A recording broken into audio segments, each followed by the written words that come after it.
कि मेरी एजुकेशन जरूर गवर्नमेंट स्कूल के अंदर हुई है और हिंदी माध्यम का विद्यार्थी रहा हूँ और ABCD भी है वो 6ठी क्लास के अंदर है वो पहली बार सीखी थी, लेकिन मैंने उन विद्यार्थियों को चुनौती पेश की थी और उन चुनौती को मैंने हर जगह पर है उसको प्रमाणित भी किया है। मैंने मेरे जीवन की जो सबसे पहले शुरुआत की थी वो पटवारी से की थी। सबसे पहले मैं है वो पटवारी लगा था, उसके बाद में है वो ग्राम सेवक लगा था,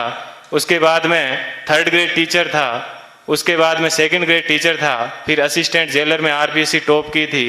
फिर है वो स्कूल लेक्चरर था, फिर इसी स्कूल के अंदर जिस स्कूल के अंदर आज मैं आपसे मुखातिब हो रहा हूँ, इसी स्कूल के अंदर मैंने एक एग्ज़ाम दिया था असिस्टेंट कमांडेंट का, उसमें भी मैं है वो सिलेक्ट हुआ था और उसके बाद में कॉलेज लेक्चरर भी मैं है वो रहा था और फिर RS 2012 के अंदर 108वीं मेरी है वो मेरिट आई थी। तो उसके मैं वर्तमान में है वो राजस्थान तहसीलदार सेवा के अंदर हूँ और वहाँ पर भी मैं एक आपको बात बताऊँगा। देखिए ईश्वर अपने से क्या चाहता है, कब चाहता है कि अपने को जीवन में कभी भी उदास नहीं होना चाहिए। RS के अंदर मेरी 108वीं मेरिट थी और उसके अंदर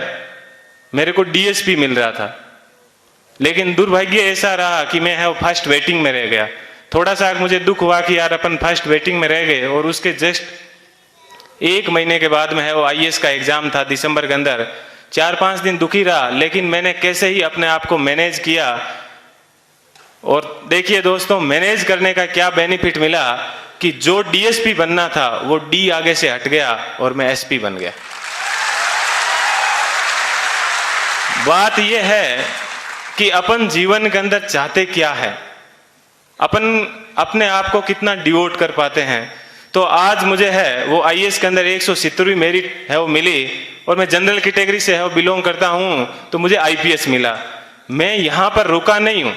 मैं वापस तैयारी कर रहा हूँ और इस बार मुझे आशा है कि हिंदी माध्यम के अंदर IAS में किसी की अभी तक फर्स्ट मेरिट नहीं आई है और मेरी ये पूरी की तमन्ना है कि कम से कम मैं यहाँ उस स्थान तक है वो पहुँचूँ। कि जीवन आपको सिर्फ कहा जाता है कि 84 लाख योनियों के बाद में एक बार आदमी को जीवन मिलता है, तो बहुत ही शानदार आप लोगों को है वो जीवन मिला है। इस जीवन को आप एंजॉय कीजिए, कभी भी घमंड मत कीजिए, चाहे आप जीवन में कुछ भी बन जाओ, हमेशा बेहतरीन रहिए। और आप लोगों से मैं आशा करता हूं कि अगले साल जब प्रोग्राम होगा तो आप सब लोग हैं वो यहाँ पर आने का मौका मिले। थोड़ी सी देर पहले मैं देख रहा था कि मालाएं कम पड़ रही थी, तो अगले साल इतनी संख्या माना कि सब मालाएं कम पड़ जाए,